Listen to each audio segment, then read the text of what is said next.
కొంచెం ముందుకు జరి కూర్చోండి. చాలామంది కింద ఉండిపోయారు. దయచేసి ఎవరు మెట్ల మీద ఉండొద్దు.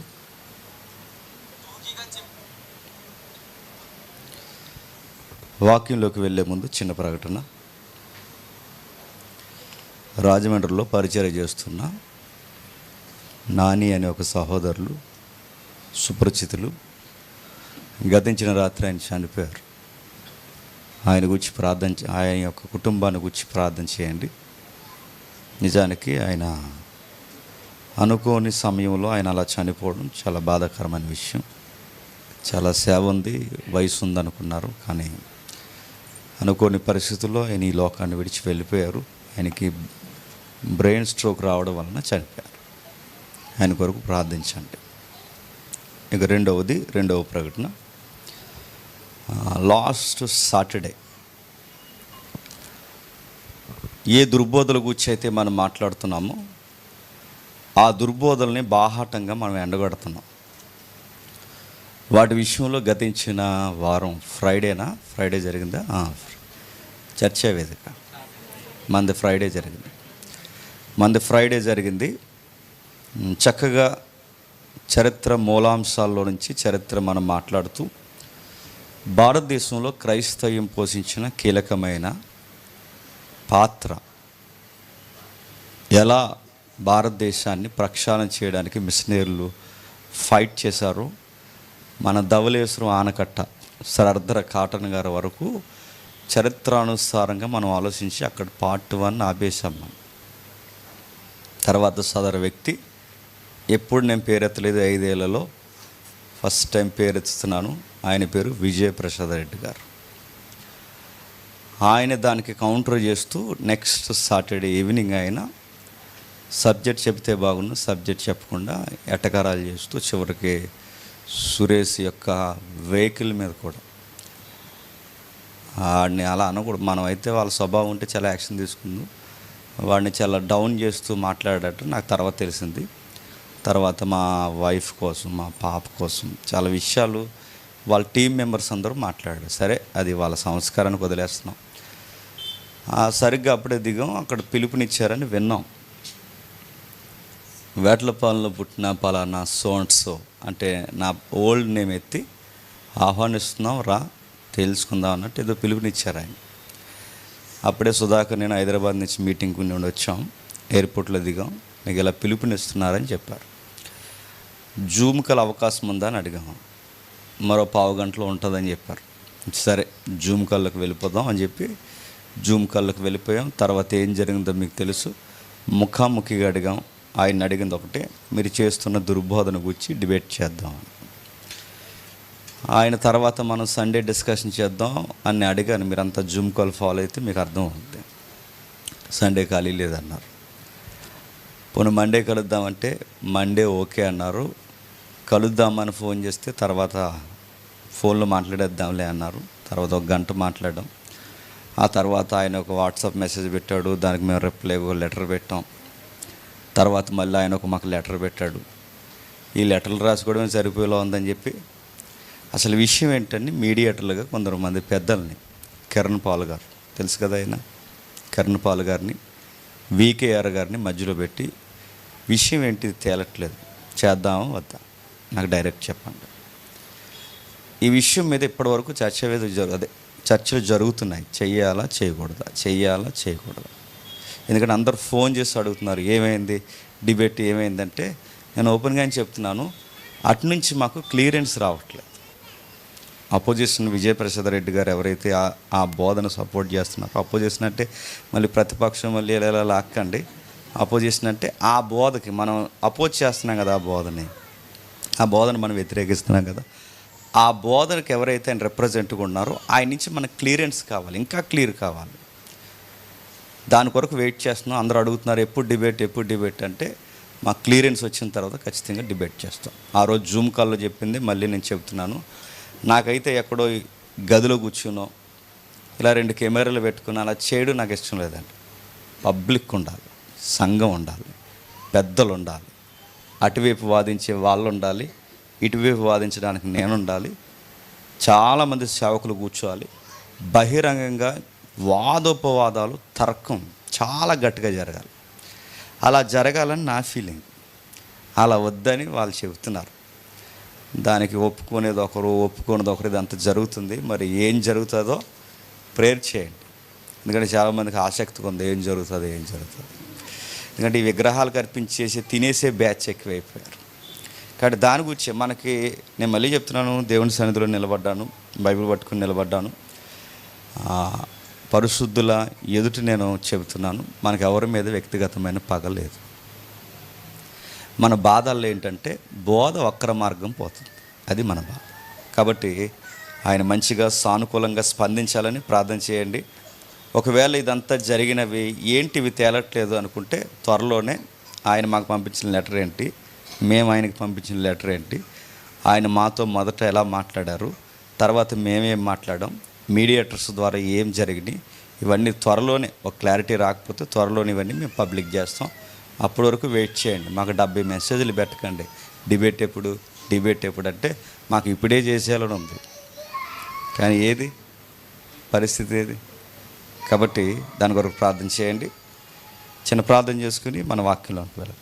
ముఖ్యంగా నాని గారి కుటుంబం కొరకు ప్రార్థన చేయండి. ప్రార్థన.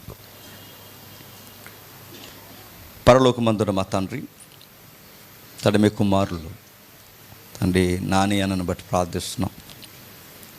ఈ లోకాన్ని విడిచి తన కాలాన్ని ముగించుకొని వెళ్ళిపోయాడు తండ్రి. ఏదైనా మీ చిత్తమే దేవా. మిగిలిన కొడుకుకి, కూతురికి, బిడ్డలు ఎవరైతే ఉన్నారో తండ్రి వారికి ధైర్యం ఇవ్వండి. అక్క ఎవరైతే ఉన్నారో తండ్రి, తన భార్యగా ఉన్న తండ్రి, సహోదరికి తండ్రి మీరే మనోధైర్యం నింపండి తండ్రి. వారి సేవా జీవితంలో ఏ లోటు లేకుండా తండ్రి మీరే మిగిలిన వారిని తండ్రి వాడుకుంటే వారికి కావలసిన మేలులు మీరు ఇంకా ఏవైతే సిద్ధపరిచారో అవి మీరు అనుగ్రహించండి. మానవులుగా తండ్రి మేమెవరూ వాదార్పు ఇవ్వలేం, కానీ దేవుడిగా తండ్రి మనుషులను, వారి హృదయాలను నెమ్మదిపరచేవారు మీరే. ఆ కుటుంబానికి మీ నిండు కృపను అనుగ్రహించండి తండ్రి. ఎవరైనాను ఎప్పటికైనా తండ్రి ఈ లోకాన్ని విడిచి వెళ్ళిపోవలసినదే, కాకపోతే మాకన్నా ముందుగా సహోదరులు వెళ్ళిపోయారు దేవా తండ్రి. ఆయనను బట్టి తండ్రి, ఆయనను చూస్తూ మిగిలిన వారు ఎవరైతే ఉన్నారో అక్కడ తండ్రి వారిని మీరే నడిపించండి తండ్రి. మిగిలిన వాక్య భాగంలోకి మేము వెళుతుండగా మాతో మా అందరితో ఉంటారని కోరుతూ క్రీస్తున్నామని ప్రార్థన సమర్పిస్తున్నాం తండ్రి. ఈ ఫ్యాన్ తగ్గించండి కొంచెం. ఎంతమంది సిరీస్ ఫాలో అవుతున్నారో నాకు తెలియదు, కానీ కొన్ని వారాలుగా సుమారు ఇది 8వ వారం, అంటే 2 నెలలు, సుమారు 2 నెలల నుంచి సబ్జెక్ట్ మనం ఆలోచిస్తున్నాం. మీరు మైండ్లో బ్లైండ్గా ఫిక్స్ అయిపోండి, ఇది ఎన్ని సంవత్సరాలు ఉంటుందని చెప్పాం. అది మీరు అనుకోవచ్చు, ఒకటే టాపిక్ అనుకోకండి, ఇందులో డిఫరెంట్ సెక్టార్స్లో నుంచి మనం స్టడీ చేస్తున్నాం. పరిశుద్ధాత్ముడు అనే శీర్షిక ప్రధానమైనది, ఆ లైన్ ప్రధానమైనది. ఆ ఒక్క లైన్ పట్టుకొని ఆయన ఎలా పనిచేశాడో పురాతనమైన పరిస్థితుల్లో నుంచి మనం ఆయన గూర్చి పరిశీలన చేస్తున్నాం. కాబట్టి ఇది ఒక మాటలో చెప్పాలంటే పరిశుద్ధాత్మను గూర్చిన సిద్ధాంతం, డాక్ట్రిన్ మనం డిస్కషన్ చేస్తున్నాం. ఎందుకు దీనికోసం డిస్కషన్ మనకు స్టార్ట్ అయింది? ఎందుకంటే ఒక 2-3 నెలల క్రితం మన తెలుగు క్రైస్తవ్యంలో గలిబిలి స్టార్ట్ అయింది. కొంచెం జ్ఞాపకం చేయాలి, ఎందుకంటే జ్ఞాపకం చేయకపోతే మళ్ళీ మధ్యలో వచ్చిన వాళ్ళు కొత్తగా ఉంటుంది, ఎందుకు ఏదో మాట్లాడుతున్నారు అనుకుంటారు. అందుకే కొంచెం జ్ఞాపకం చేస్తున్నాం. 2-3 నెలల క్రితం గలిబిలి స్టార్ట్ అయింది. ఆ గలిబిలి ఏంటో మనకు తెలుసు. పరిశుద్ధాత్ముడి పేరు మీద వ్యాపారాలు జరుగుతున్నాయి. ఆ వ్యాపారాలు ఏం జరుగుతున్నాయి అంటే, ఇదిగో రాళ్ళు ఉన్న వారికి రాళ్ళు రాలగొట్టేస్తాడట పరిశుద్ధాత్ముడు. అదే కిడ్నీలో రాళ్ళు అంటే. పిల్లలు లేని వారికి అరటిపళ్ళ ద్వారా పిల్లల్ని ఇస్తాడట, యాపిల్స్ తింటే పిల్లల్ని ఇస్తాడట, కచ్చీప్స్ ద్వారా పిల్లల్ని ఇస్తాడట. నెక్స్ట్ అదే వారికి ఇంకా ప్రాస్పరిటీ ఏమైనా ఉంటే కచ్చీప్ ద్వారా ఉంటుందట. ఇలా రకరకాల ఇంటర్ప్రిటేషన్ ఇచ్చారు వాళ్ళు. అంటే తప్పుడు వివరణలు పరిశుద్ధాత్ముడు పేరు మీద ఇచ్చారు. మనం ఎక్కడ దాన్ని స్ట్రైక్ చేస్తాం, లేదా వాళ్ళ యొక్క వ్యూని ఎక్కడ మనం ఎన్కౌంటర్ చేస్తున్నామంటే, మీరు చెబుతున్నట్టుగా బైబిల్లో పరిశుద్ధాత్ముడు అలా లేడు. మీరు బయట బోధిస్తున్న పరిశుద్ధాత్ముడు అది మీరు ఊహించుకున్న పరిశుద్ధాత్ముడు. బైబిల్లో పరిశుద్ధాత్ముడు అలా లేడు అని ఆ రోజు నుంచి మనం ఈ సిరీస్ మనం స్టార్ట్ చేస్తాం. ముఖ్యంగా వాళ్ళు కోట్ చేసుకునే యెషయా గ్రంథం కానీ, వాళ్ళు కోట్ చేసుకున్న మరొకటి ఉంది, ఇంకొకటి ఉంది సందర్భం, ఎలీసా సందర్భం కానీ, వారు కోట్ చేసుకున్న ప్రభు అయిన యేసుక్రీస్తు వారు బురద రాసి కళ్ళకు పూసి ఆయన చూపునిచ్చిన దృష్టికోణాలు గుచ్చి డైరెక్ట్ ఆ 3 పాయింట్స్ మీద మనం 2 భాగాలుగా రాజమండ్రి సంఘంలో మాట్లాడాం. అసలు యెషయా గారు ఎందుకు అంజూరపు ముద్దను పెట్టాడు, దాన్ని ఏ సందర్భానుసారంగా పెట్టాల్సి వచ్చింది, దాని మీద చాలా వివరణ ఇచ్చాం. అక్కడ వివరణ ఇచ్చే నిజానికి ఈ సిరీస్ అక్కడ స్టార్ట్ చేయాలి, అక్కడ కన్నా ఎక్కడే బలవంతులు అనిపించింది నాకు. అలాగే ఫీల్ అవ్వండి అది వాక్యంలో. కాబట్టి అందుకు ఇక్కడ స్టార్ట్ చేస్తాం నిజానికి. ఎందుకంటే అది మీరే సీనియర్ చర్చ్, వాళ్ళు రీసెంట్గా ఒక 1 year బ్యాక్ స్టార్ట్ అయింది కనుక ఎర్లీ చర్చ్లో ఇలాంటి డాక్టరీన్స్ కొరకు మాట్లాడితే మొత్తానికి ఏమైపోతారని చెప్పేసి అందుకే వాళ్ళకి ఇంకా పసిపిల్లలుగానే మీతో పోల్చుకుంటే అని అనుకుంటూ అక్కడ ఈ సిరీస్ స్టార్ట్ చేయలేదు, మీకు స్టార్ట్ చేసి. ఎందుకంటే గతంలో మీరు చాలా పెద్ద పెద్ద సబ్జెక్ట్స్ విన్నారు, ట్రినిటీ కోసం విన్నారు, నెక్స్ట్ దృశ్యలోకం అదృశ్యలోకం కోసం విన్నారు, చిన్న విషయాల ఎన్నో విషయాలు మనం విన్నాం. అందుకే వాటి మీద మీకు అవగాహన ఉంది కనుక కాస్త వినగలరు, బలమైన వాక్యం మీకు అరుగుతుందని ఊహించే ఈ సిరీస్ ఇక్కడ స్టార్ట్ చేస్తాం. కాబట్టి ఇప్పటికి ఎన్ని భాగాలు అయినాయి? మనకి 8 భాగాలు అయ్యాయి. ఎవరు గూర్చి? పరిశుద్ధాత్మను గూర్చి. ఓకేనా? అలా ముందుకి వెళదాం. లాస్ట్ వీక్ మనం ఎక్కడాగామంటే యెషయా గ్రంథం 59వ అధ్యాయం. యెషయా గ్రంథం 59వ అధ్యాయం. యెషయా గ్రంథం 59వ అధ్యాయం 20-21 వచనాలు. యెషయా గ్రంథం 59వ అధ్యాయం. సియోను యొద్దను యాకోబు తిరుగుబాటు చేయటం మాని మల్లుకొనిన వారి యొద్దకు విమోచకుడు వచ్చును. ఇది యెహోవా వాక్కు. నేను వారితో చేయు నిబంధన ఇది, నీ మీదనున్న నా ఆత్మయు నీ నోట నుంచిన మాటలను నీ నోట నుండి నీ పిల్లల నోట నుండి నీ పిల్లల నోట నుండి ఈ కాలము మొదలుకొని ఎల్లప్పుడూ తొలగిపోవు.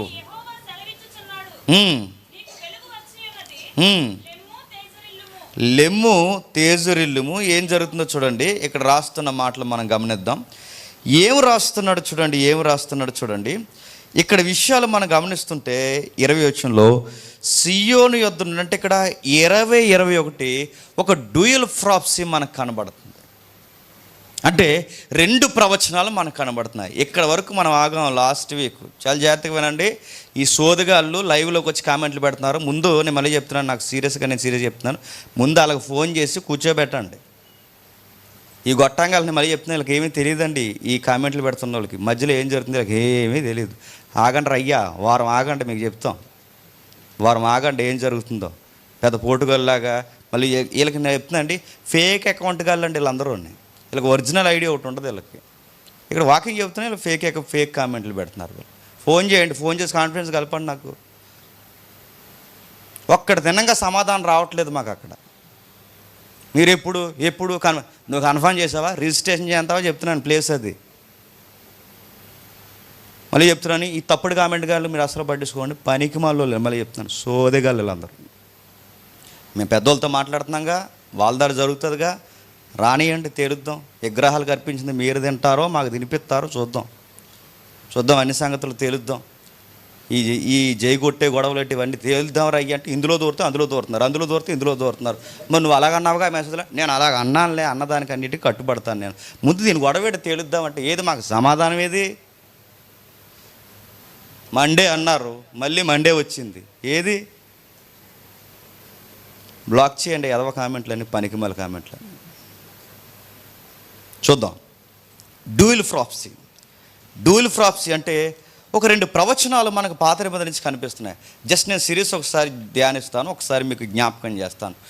మనకి ఎక్కడి నుంచి ఈ సిరీస్ మనం స్టార్ట్ చేసామంటే, మానవులుగా మనకున్న నిస్సహాయ స్థితిలోనే పరిశుద్ధాత్మ మనకు ఇవ్వబడతాడని వాగ్దానం ఇచ్చాడు ప్రభు అయిన యేసుక్రీస్తు వారు. వాళ్ళు కలవడబడ్డారు. ఎవరు? శిష్యులు కలవరబడుతున్నారు. రేపు నువ్వు వెళ్ళిపోతావు అంటే ఆయన సిలువేసేస్తున్నారు ఆయన. ఎవరిని? యేసుక్రీస్తు వారిని. అప్పుడు శిష్యులు కలవరపడ్డారని ఉంది. అప్పుడు ఆయన అన్నాడు, కలవరపడకండి, మీరు ఏమాత్రం బెదరకండి, మీకు పరిశుద్ధాత్ముని నేను అనుగ్రహిస్తున్నాను. నేను వెళితే ఆదరణకర్త మీకు వస్తాడు. నేను వెళ్ళని ఎడల ఆయన మీ వద్దకు రాడు. మీకు ధైర్యం ఇవ్వడానికి వచ్చే ఆయన ఎవరంటే పరిశుద్ధాత్ముడు అని ఫస్ట్ సెషన్లో మనం స్టార్ట్ చేస్తాం. సీరియస్గా రెండవది అంటే మన బలహీనతలో, ఇబ్బందుల్లో, బెదురులో, కలవరంలో మనం ఉన్నప్పుడు మనకు ధైర్యం ఇచ్చేలా ఇవ్వబడేవాడే చెప్పండి పరిశుద్ధాత్మ. ఆయన ఎక్కడి నుంచి క్రియాశీలకమైన ఈ పాత్ర పోషించాడంటే ఆదికాండం 1వ అధ్యాయం 1వ వచనాల నుంచి ఈయన పాత్ర ఉన్నట్టుగా మనం చూస్తున్నాం. పాత నిబంధనలో ముఖ్యంగా ఆయన ఎలా పనిచేస్తున్నాడో చూసాం. రెండవది ఆయన శక్తి కాదు అంటే ఫోర్స్ అనుకోకండి, అంటే అని ఉదేశి అలా ఊహించుకోకండి ఆయన్ని. ఆయన ఏదో పవర్ అనుకుని వదిలేకండి, ఆయనకి వ్యక్తిత్వం ఉంది. ఆయన మాట్లాడతాడు, ఆయన అపోస్తుల కార్యంలో మాట్లాడాడు, ఇదిగో పౌలు శీల నా పని కొరకు నేను ఏర్పరచుకున్నాను అన్నాడంటే ఆయన ఫోర్స్గా లేడు చెప్పండి, వ్యక్తిగా కూడా ఉన్నాడు, మాట్లాడతాడు, వ్యక్తిత్వం ఉంది. కాకపోతే ఆయన కనబడ్డంతే. అక్కడ వరకు ఆలోచించాం. ఇలా ఆలోచిస్తూ వస్తుండగా ఇశ్రాయేల్ అనే ఒక జనాంగం దగ్గరకు వచ్చాం మనం. ఆ ఇశ్రాయేల్ అనే జనాంగాన్ని దేవుడు ఒక రెఫరెన్స్గా ఏర్పరచుకున్నాడు. ఎందుకంటే అబ్రాహాముకు మాట ఇచ్చాడుగా, అబ్రాహాముకు మాట ఇచ్చాడు ఏమని, ఈ ప్రపంచాన్ని నీ ద్వారా ఆశీర్వదిస్తారు అని. వాళ్ళకు రెఫరెన్స్, వాళ్ళని ఆశీర్వదిస్తాను వాళ్ళు రెఫరెన్స్గా పెడితే తలతిక్కలేసాలన్నీ వేశారు. ఎవరండి? ఇశ్రాయేల్. ఆ దేవుడికి మొక్కారు, ఈ దేవుడికి మొక్కారు, అక్కడ జై కొట్టారు, ఎక్కడ జై కొట్టారు, అక్కడ మొక్కింది తిన్నారు, ఎక్కడ మొక్కింది తిన్నారు, ఎంత తిన్నారో అంత కక్కించేలాగా అరణ్యంలో వీళ్ళని మాట కావాలని అంటున్నాను, మట్టి తినేలాగా వాళ్ళని మాట నేను వద్దు ఆలోచిస్తున్నాను, దొల్లించేశాడు వాళ్ళని. నేను ఆ మాట అనలేకపోతున్నానులేండి, మళ్ళీ అది కట్ చేసేది బూతులు మాట్లాడుతున్నారు, బూతులు అంటే అసలు వదిలేస్తారు నన్ను. అందుకే సరే, వాళ్ళని ఎంత దొల్లించాలో అంత దొల్లించేసాడు. ఎందుకంటే కేవలం ఆపోజిట్ గాడ్స్ వైపు చూశారు, వాళ్ళు ఇష్టపడలేదు దేవుడు. అందుకే న్యాయాధిపతుల సీట్స్కి వచ్చాం. న్యాయాధిపతులు ఏం జరిగిందంటే ఇశ్రాయేలు మరలా తిరుగుబాటు చేశారు. కొన్ని రోజులు బాగుంటారు, కొన్ని రోజులు బాగోరు, కొన్ని రోజులు బాగుంటారు, కొన్ని రోజులు బాగుంటారు, కొన్ని రోజులు బాగోరు, కొన్ని రోజులు బాగుంటారు. ఇలా పడిపోతున్నప్పుడు జడ్జెస్ని ఇచ్చాడు వాళ్ళకి, న్యాయాధిపతులను ఇచ్చి. ఆ న్యాయాధిపతి కూడా సేమ్ మానవుడే కనుక, అంటే మానవులందరికీ ఒకటే భ్రష్ట స్వభావం ఉంది కనుక ఈ న్యాయాధిపతి కొంచెం సెపరేట్ ఇమేజ్తో ఉండాలని ఆ న్యాయాధిపతికి ఏమిచ్చాడు? పరిశుద్ధాత్మని ఇచ్చాడు. చేతగాని వారిని నాయకులను చేశాడు, పిరికి వారిని నాయకులను చేశాడు, వ్యభిచారి కొడుకులను కూడా నాయకులను చేశాడు. గిద్యోను చాలా భయస్తుడు, నాయకుడిని చేశాడు. ఏ కండలో శారీరక దారుఢ్యం ఉంది అని చెప్పుకోవడానికి అవకాశం లేని సంసోన్ని చెప్పండి బలవంతుడిని చేశాడు. అంటే ఎక్కడ చూసినా ఎక్కడైతే గాడి తప్పుతుందో దేవుని ప్రజ కానీ, దేవుని ప్రజకి సెక్యూరిటీ లేదనుకున్నప్పుడు పరిశుద్ధాత్ముడు వచ్చాడు. ఇలా ఇవ్వబడ్డాడు పరిశుద్ధాత్మ. అక్కడ న్యాయాధిపతుల వరకు నడిపించాడు, రాజుల కాలం వరకు దావీదు లాంటి వారికి ఆత్మనిచ్చి నడిపించాడు. బాగుంది అనుకునే టయానికి మళ్ళీ వీళ్ళు తైతెక్కలేసాలు వేశారు. అప్పుడు దేవుడు ఏం చేశాడంటే చెరకు పంపించేస్తున్నాడు వీళ్ళని. ఎక్కడికి? అన్యురాజుల చెరకి. ఆ అన్యురాజుల చెరకపోతున్నప్పుడు 2 ప్రవచనాలు చెబుతున్నాడు దేవుడు. ఆ 2 ప్రవచనాలే యెషయా గ్రంథం 59వ అధ్యాయంలో మనం చదువుతాం. ఇది మనం నేర్చుకున్న మూలాంశాలు. ఈ యెషయా గ్రంథం 59వ అధ్యాయం మనం చదువుకున్నప్పుడు అందులో 2 ప్రవచనాలు ఏంటంటే, 1 విమోచకుడు వస్తాడు, 2 నా ఆత్మను మీ మీద కుమ్మరిస్తాను. విమోచకుడు అంటే ఎవరండి? విమోచకుడు అంటే ఎవరు? ప్రభు అయిన యేసుక్రీస్తు వారు. ఆత్మ అంటే ఎవరండి? ఇక్కడ పరిశుద్ధాత్ముడు. ఈ రెండిటిని మీకు ఇస్తానని ఇక్కడ చెప్పాడు. అది ఎలా ఇస్తున్నాడో, ఎలా ఇవ్వబోతున్నాడో, ఈ ప్రవచనాల కొనసాగింపుని మరలా రాసిన మిగిలిన ప్రవక్తలే యోవేలు లాంటి ప్రవక్తలు రాశారు. ఎవరు? యోవేలు. వెళ్దాం ఒకసారి, లైన్ అర్థమవుతుందిగా. ఈ యోవేలు లాంటి ప్రవక్తలు రాశారు. ఏమని రాస్తున్నాడు యోవేలు గారు ఒకసారి చూద్దాం. 2వ అధ్యాయం యోవేలు గ్రంథం, 2వ అధ్యాయం యోవేలు గ్రంథం, 2వ అధ్యాయం యోవేలు గ్రంథం, 2వ అధ్యాయం యోవేలు గ్రంథం, 2వ అధ్యాయం 12వ వచనం చూడండి. మీరు ఉపవాసం ఉండి కన్నీరు విడిచుచు దుఃఖించుచు తిరిగి నా యొద్దకు రండి, ఇది యెహోవా వాక్కు. ఏంటట? యోవేలు గ్రంథం మాట్లాడుతున్నారు చూడండి. మీరు మర్చిపోకండి, ఎక్కడి నుంచి ఎక్కడికి వచ్చాం? యెషయా గ్రంథం నుంచి యోవేలు గ్రంథానికి వచ్చాం. ఎప్పుడు గుర్తుపెట్టుకోండి, బైబిల్ని ఒక సిస్టమేటిక్గా చదవాలి. అంటే పుస్తకాలు దాటి ముందుకెళ్ళే కొలది సత్యము, సర్వసత్యము ఇంకా సంపూర్ణంగా ఎలిబరేట్ అవుతుంది. దీన్ని బైబిల్ చదివే విధానం అంటారు. అంటే కొన్ని వచనాలు, కొన్ని అర్థాలు ఆది కాండంలో తెగలేదనుకోండి, అవి ద్వితీయోపదేశ కాండంలో తెగవచ్చు. నా మాటలు అర్థమవుతున్నాయి లేదు. ఆది కాండంలో క్లియరెన్స్ రాని కొన్ని వచనాలకి నిర్గమాకాండంలో రావచ్చు, నిర్గమాకాండంలో రాకపోతే తర్వాత కాండంలో రావచ్చు, తర్వాత కాండంలో రాకపోతే తర్వాత యెహోషువలో రావచ్చు, యెహోషువ రాకపోతే న్యాయాధిపతుల చరిత్ర. అలా బైబిల్ ముందుకెళ్ళే కొలది తనను తాను బయలుపరుచుకున్నాడు దేవుడు. దీన్ని చదివే విధానం అంటారు దీన్ని. అంతేగాని ఎక్కడి నుంచి అక్కడ దూకు, అక్కడి నుంచి ఇక్కడ దూకు కాదు.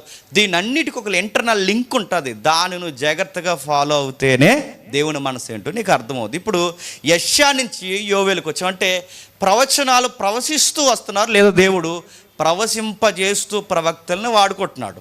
ఇప్పుడు యెషయా గారు వాడారు ఏ టైంలో అంటే, మీరు నిలబడలేరు, ఎందుకంటే మీరు ఈరోజు బాగుంటున్నారు, రేపు బాగోరు, ఈరోజు బాగుంటారు, రేపు బాగోరు. మీకు మళ్ళా ఈ పాత రోత స్వభావం మీకు ఉండకూడదంటే, ఆ స్వభావంలోంచి మిమ్మల్ని విడిపించే ఒక విమోచకుడు కావాలి. ఆయన ప్రభు అయిన యేసుక్రీస్తు. విమోచించాడులే, విమోచించి అక్కడ నిలబెట్టాడు. మళ్ళీ పడిపోకుండా ఉండాలి అంటే మిమ్మల్ని ఎప్పుడూ స్థిరంగా పట్టుకోవడానికి ఆత్మ ఉండాలి. అదేంటండి?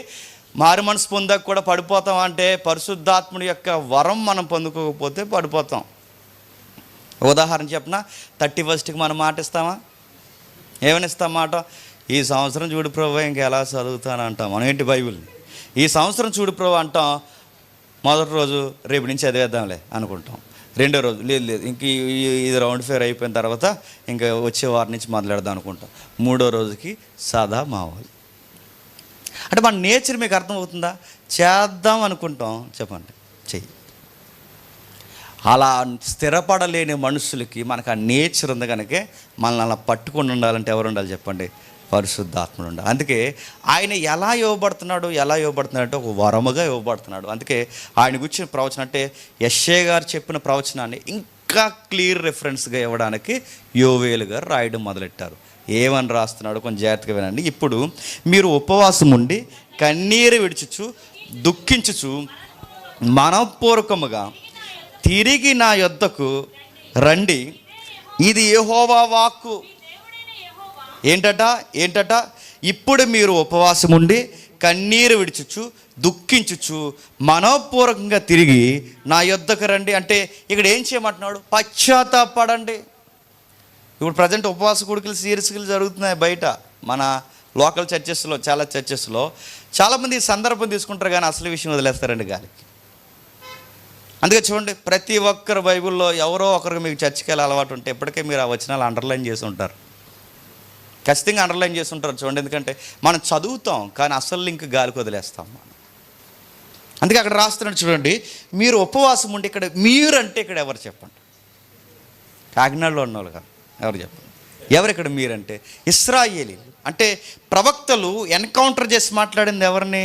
ఇశ్రాయేలీలు.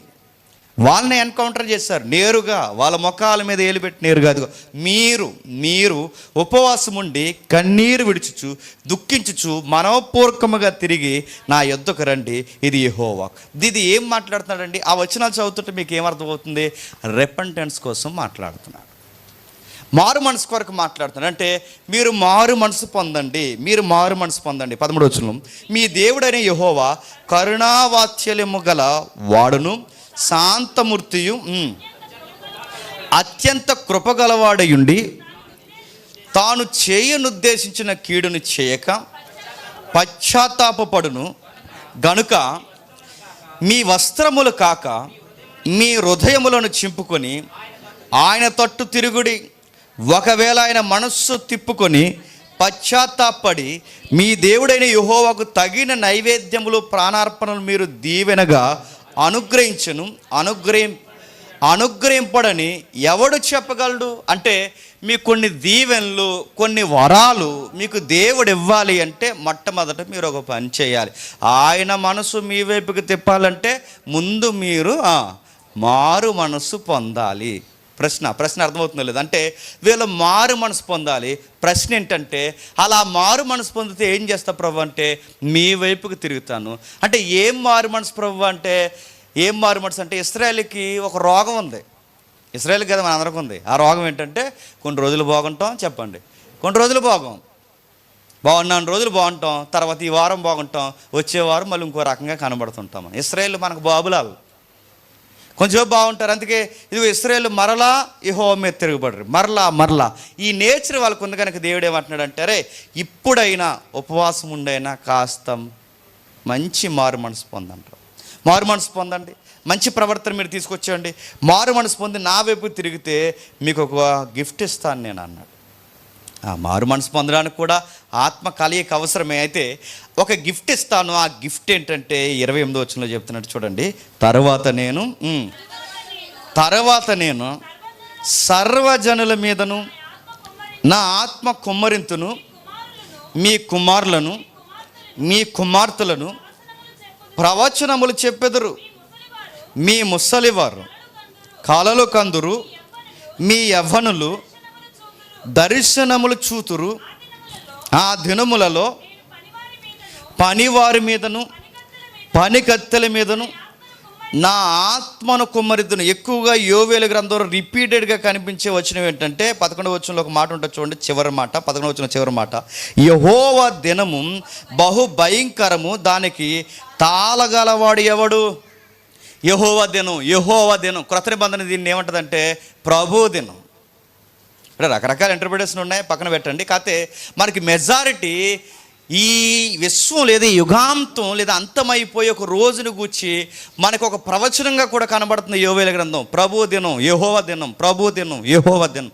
అంటే ప్రభు దినం త్వరలో వచ్చేస్తుంది, యెహోవా దినం త్వరలో వస్తుంది. అంటే రెండవ రాకడ, మన క్రొత్త నిబంధన భాషలో ఏమన్నామంటే రెండవ రాకడ త్వరలోనే జరగబోతుందని క్రొత్త నిబంధన ప్రవక్తలు చెప్పడమే కాదు, చెప్పండి, పాత నిబంధన ప్రవక్తలు కూడా చూచాయగా, ఈ పదం మర్చిపోకూడదు, ఎందుకంటే చాలామందికి అర్థమవుతుంది, ఒకటి చెప్తుంటే అర్థమవుతుంది, చూచాయగా నీడగా ప్రవచనాలు చెప్పడం స్టార్ట్ చేశారు. అందుకే యెహోవా దినం వస్తుంది. ఆ దినం వచ్చే లోపు మీరు ఆ దినముల దగ్గర పడిపోతున్నాయి కనుక మీరు ఏం చేస్తారంటే మారు మనసు పొందండి, పశ్చాత్తాపడండి, ఉపవాసం ఉండండి. మీరు మారు మనసు పొందితే నా మనసు మీ వైపుకి తిప్పుకుని మీకు ఒక బహుమానం ఇస్తాను. ఆ బహుమానం ఏంటంటే నా ఆత్మను సర్వజనుల మీద నా ఆత్మను కుమ్మరిస్తాను. ఇది మీరే కాదు, దూరదేశస్థులైన వారు కూడా ఇలాగే పశ్చాత్తాపడితే, మీరే కాదు దూర ప్రజలు అంటే అన్య జనాంగ నుంచి ఉన్న ప్రజలు కూడా పశ్చాత్తాపం పడితే మీకును దూరస్తులు అంటే ఎవరు? మనమే. దేవుళ్ళు లేని ఒకప్పుడు నిబంధనలు లేని మనమే. అంటే అన్యులకు, మీకును దూరస్తులకు, అందరికీ నా ఆత్మను అనుగ్రహిస్తాను. ఎందుకు అనుగ్రహిస్తా ప్రభు అంటే, మరలా చెప్తున్నాను, ఇంపార్టెంట్ పాయింట్ మీరు నొక్కి పట్టుకోండి. ఎందుకు పరిశుద్ధాత్మను అనుగ్రహిస్తా ప్రభు అంటే మళ్ళీ తొలగిపోకుండా ఉండడానికి అనుగ్రహిస్తాను. ఇప్పుడు చెప్పండి, పరిశుద్ధాత్ముడు ఎందుకు ఇస్తాడని బైబిల్ చెప్తుంది? మనం పొందిన మారు మనసులో స్థిరముగా ఉండాలి అంటే మనకు ఎవరు ఉండాలి చెప్పండి? అది పరిశుద్ధాత్ముడు ఎందుకు ఇస్తాడు మనకి? మనం పొందిన మారు మనసు, పశ్చాత్తాపం పడ్డాంగా, మారు మనసు పొందాంగా, ఉపవాసాలు ఉండి మన పాత రోతని దేవుని దగ్గర కడిగేసుకున్నాంగా, ఆ కడిగేసుకున్న ఆ రోత జీవితంలోకి మళ్ళీ మనం పోకుండా ఉండాలి అంటే, స్థిరముగా ఉండాలి అంటే, మనం స్థిరపరిచే ఆయన ఒక ఆయన ఉన్నాడంటే, విమోచించేవాడు ఆయన ఎవరు? యేసుక్రీస్తు వారు. ఆ రోతలోంచి విమోచనకర్త యేసుక్రీస్తు అయితే, విమోచింపబడిన వారు మళ్ళీ ఆ రోతలోకి వెళ్లకుండా అలా స్థిరపరిచి పట్టుకునేది ఎవరు? పరిశుద్ధాత్ముడు. అంటే ఇప్పుడు పరిశుద్ధాత్ముడిని దేవుడు మనకి ఎందుకు ఇస్తాడంటే ఆయన రాజ్యంలో స్థిరముగా ఉండడానికి మనకి పరిశుద్ధాత్ముడిని ఇస్తాడు. కానీ ఇప్పుడు పరిశుద్ధాత్ముడిని మార్కెట్లో ఎలా ఇస్తున్నాం అంటున్నారు చెప్పండి మీకు అర్థమైతే. నా మాటలు అర్థమవుతున్నాయి లేదో? అర్థమవుతాయి, మనకు అన్నీ అర్థమవుతాయి, దరిద్రం పెట్టి దేవుని మాటలు తప్ప అన్నీ అర్థమవుతాయి కానీ దేవుడి మాటలు అర్థమవు మనకి. ఆ చీర ఎంతో ముందే చెప్పేస్తావు నువ్వు, ఆ చట్ట ఎంతో ముందే చెప్పేస్తావు నువ్వు, అన్నీ అర్థమవుతాయి. దిక్కుమాల ఒక చట్టం కొనడానికి నువ్వు 60 షాపులు తిరుగుతావు. నువ్వు 2-3 నెలల్లో తిరిగిపోయే చీరకి మీరు ఎన్ని షాపులు అంటే మొత్తం వాడికి గుంజీలు దించేస్తారు. వాడికి అన్నీ అర్థమవుతాయి మనకు. అంత కాస్ట్ ఎత్తుకుంటుంది ఈ క్లాత్ అంటారు, ఏది ఏలే తయారు చేసినట్టు క్లాత్, అన్నీ అర్థమైపోతాయి. ఈ క్లాత్కి అంత కాస్ట్ ఎత్తుకు, ఇది లెనిన్ కాదుగా అన్నారంట. అన్నీ అర్థమవుతుంది. వాక్యం ఎందుకు అర్థమవుతుంది అంటే మనకు ఆసక్తి లేకపోతే అర్థమవుతుంది. ఆసక్తి లేకపోతే ఇదే కాదు ఏదే అర్థమవుతుంది.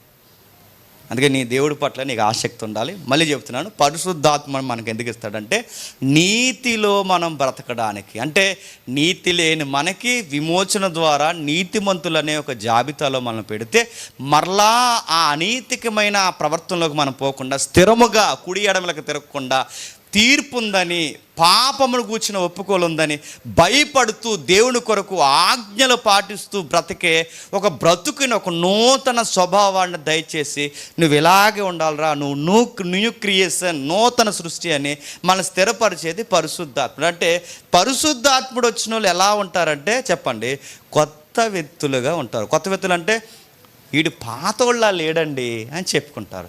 ఇప్పుడు పరిశుద్ధాత్ముడు వచ్చినాడు అనగానే ఏమనుకుంటున్నారు చెప్పండి? ఏమనుకుంటున్నారు తెలుసా? అంటే పరిశుద్ధాత్ముడి కార్యాలు జరుగుతాయండి, నేను జరగవని అనట్లేదు, కానీ పరిశుద్ధాత్ముడు అనగానే మరి ఎక్స్ట్రీమ్ అయిపోయారండి. ఏమంటున్నారు తెలుసా? ఆ ఎక్స్ట్రీమ్లో పరిశుద్ధాత్ముడు అనగానే నూతన వ్యక్తిగా మారుస్తాడని బైబిల్ చెబితే వీళ్ళు బయట ఏం చేస్తున్నారు తెలుసా? పరిశుద్ధాత్ముడు అనగానే ఈ తమిళనాడు, ఈ కేరళ ఇటేపు ఉన్నాయండి ఈ బోధలు. పరిశుద్ధాత్ముడు వచ్చినట్టు ఏమంటారు తెలుసా? హాహాహాహా అని నవ్వుతారట. తెగ నవ్వెత్తుంటారండి. ఏటో ఆ పైన ఆయన నవ్వెత్తుంటాడు, కింద వీళ్ళు నవ్వెత్తుంటారు.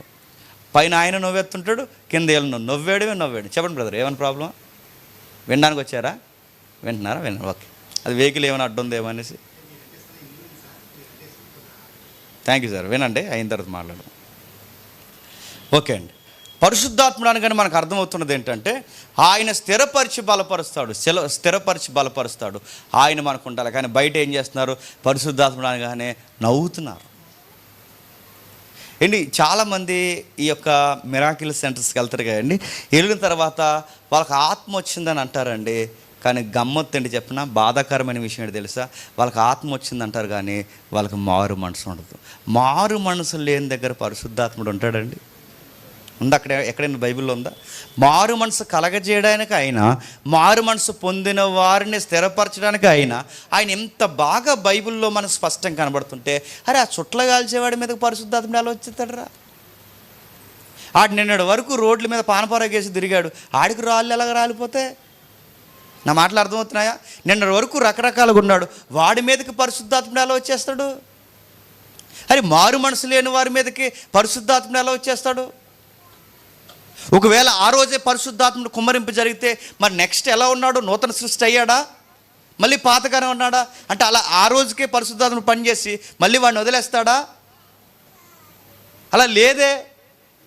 అంటే ఏదో తేడా జరుగుతుంది. అందుకే బైబిల్ ఉన్న పరిశుద్ధాత్ముడు వేరు, చెప్పండి బయట ఉన్న పరిశుద్ధాత్ముడు. మళ్ళీ ప్యాటర్న్ మర్చిపోకండి.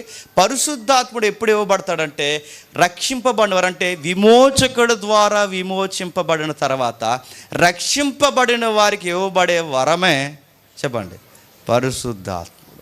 ఈ ప్యాటర్న్ అర్థమవుతుందిగా. రెండవది చూద్దాం. రెండవ మాట చూద్దాం. యోహాను సువార్త రండి. యోహాను సువార్త మొదటి అధ్యాయం. యోహాను సువార్త మొదటి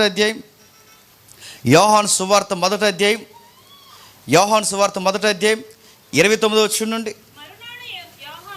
మరునాడు యోహాను యేసు తన యొద్దకు రాగా చూసి, ఇదిగో లోక పాపాలను మోసుకొని పోవు దేవుని గొర్రెపిల్ల, నా వెనక ఒక మనుష్యుడు వచ్చుచున్నాడు, ఆయన నాకంటే ప్రముఖుడు గనక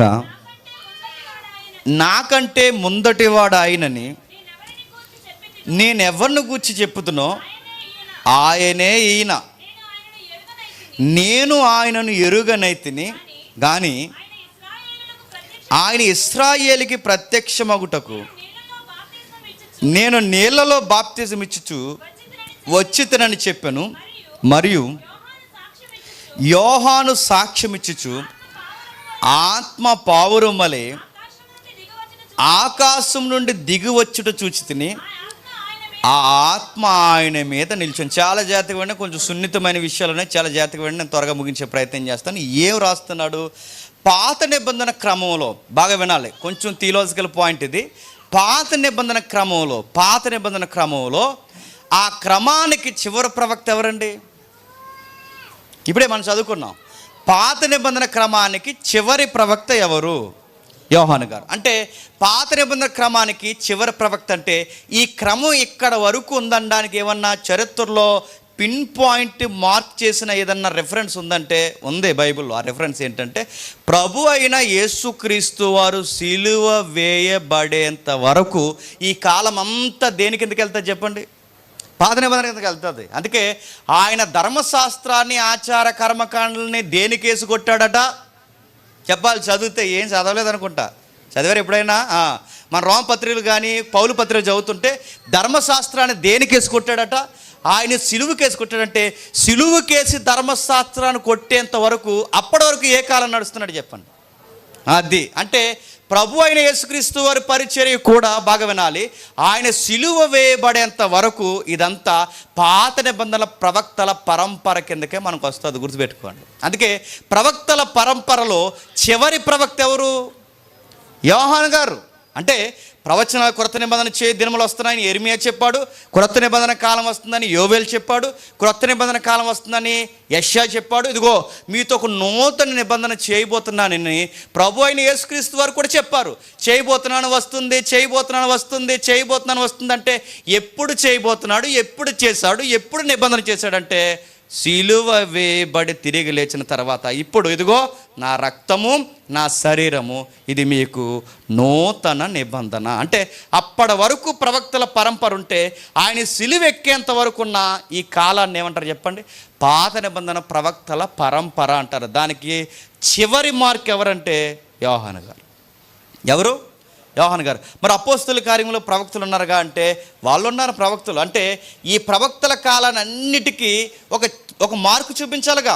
ఇదిగో ఈయన కాలం అని చెప్పండి, కాలాన్ని కొలవడానికి ఒక మార్కు ఉండాలిగా.